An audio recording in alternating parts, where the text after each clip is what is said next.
प्रेरणास्पद कथाएं YouTube channel पर मैं धनंजय जैन आप सभी का हार्दिक अभिवादन करता हूं। दोस्तों, संत तुकाराम जी अपने आश्रम में जप मालिका से जप कर रहे थे। इतने में उनका एक शिष्य उनके पास आया जो कि अत्यंत कठिन से कठिन तपस्या भी हंसते हंसते कर लेता था। कृशकाय हो गया था, पर उसने अपनी कषायों को, कषाय अर्थात क्रोध, मान, माया, लोभ, इनको कम नहीं किया था। तपस्या ज्यादा थी पर क्रोध भी उससे ज्यादा था।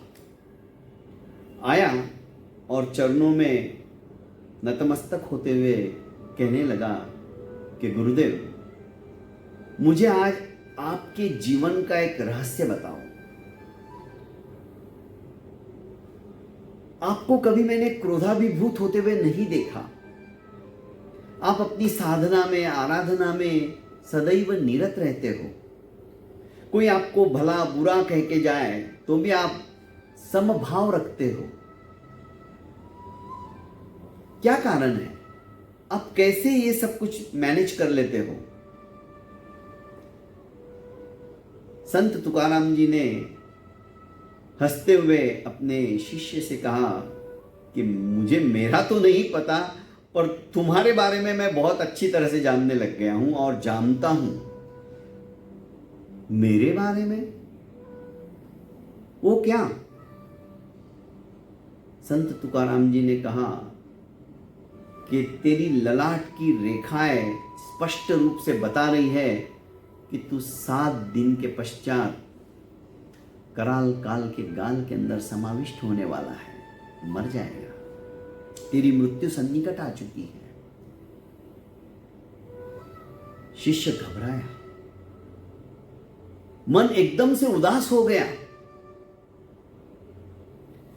गुरुदेव के चरणों में प्रणाम करके अपनी कुटिया में आ गया।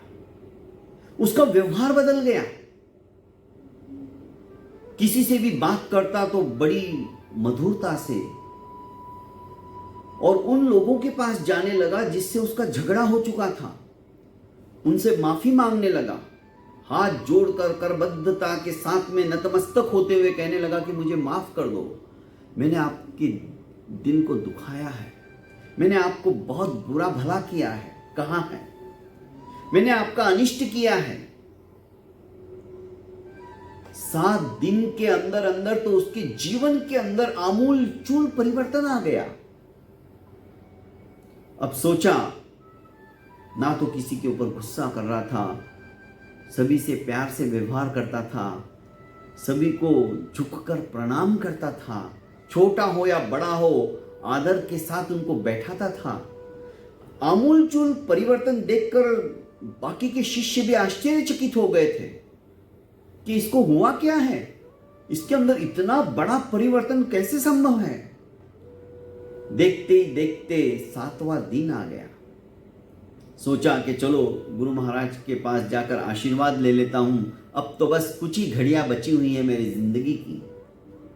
आया गुरुदेव के पास नतमस्तक होते हुए, कहा कि गुरुदेव अब आशीर्वाद दे दीजिए, अब तो बहुत कम समय बच गया है मेरी जिंदगी का। गुरुदेव ने कहा, मेरा आशीर्वाद तो शिष्य तुम्हारे ऊपर हमेशा से है और हमेशा से था और रहेगा भी। पर गुरुदेव, मैं तो जाने वाला हूं, अब क्या रहेगा?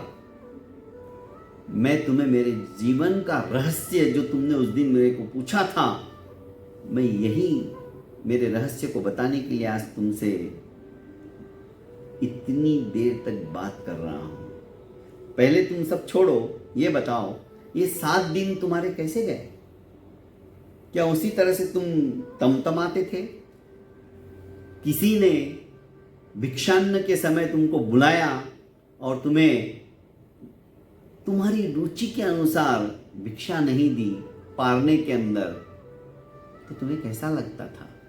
पहले तुम उत्तेजित हो जाते थे, क्रोधाभिभूत हो जाते थे। क्या अभी भी वैसे ही चल रहा है? नहीं गुरुदेव, मुझे तो ये भी ध्यान नहीं कि अब खाने के अंदर नमक डाला है किसी ने या नहीं डाला है। मेरा तो उधर भी स्वाद की तरफ भी ध्यान नहीं गया कभी। और इन 7 दिनों के अंदर अंदर मैंने तो कभी भी गुस्सा नहीं किया। अहम नहीं आया मुझे। विनम्रता से ही सबसे बातें की, और तो और जिनसे मेरा झगड़ा हो गया था गुरुदेव, उनसे भी जाकर मैंने क्षमा याचना की है। मेरी जिंदगी के पल ही कितने बचे हैं। मेरे को तो हमेशा मेरी मौत सामने नजर आ रही थी, क्योंकि बचे हुए 7 ही तो दिन थे मेरे पास। तो ज्यादा से ज्यादा मैं धर्म आराधना और प्रभु भक्ति के अंदर अपना समय व्यतीत करता था। गुरुदेव ने कहा कि यही रहस्य मेरा भी है।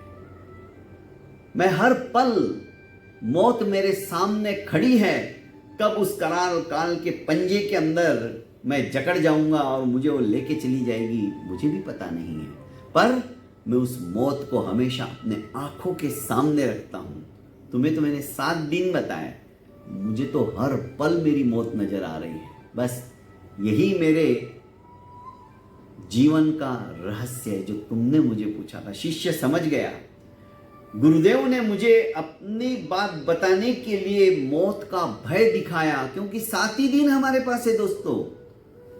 सोमवार, मंगलवार, बुधवार, गुरुवार, शुक्रवार, शनिवार और रविवार, 8वां वार ही नहीं बनाया है।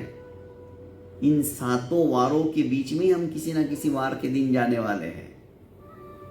दोस्तों, कहानी कहने के पीछे आशय यही है कि हम अपनी मौत को सामने रखें, देखें, पर हम भूल जाते हैं। प्रतिदिन शमशान घाट के अंदर कितने ही लोग जाते हैं। हमें भी जाने का मौका मिलता है कंधा देने के लिए, कभी अपने रिश्तेदारों को या दोस्त कंपनी को। उस समय धधकती हुई ज्वाला निकलती हुई उस चिता को देखकर एक सेकंड के लिए मन में आता है कि एक दिन हमें भी यहां आना है, पर घर पे आते ही हम सब भूल जाते हैं।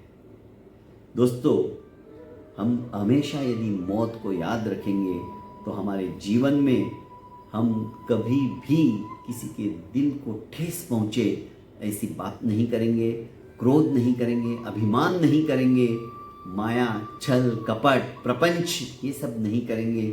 हम ज़्यादा से ज़्यादा प्रभु भक्ति के अंदर लवलीन एवं तल्लीन होते चले जाएंगे। सचमुच में हमारा जीवन सफल हो जाएगा। बहुत बहुत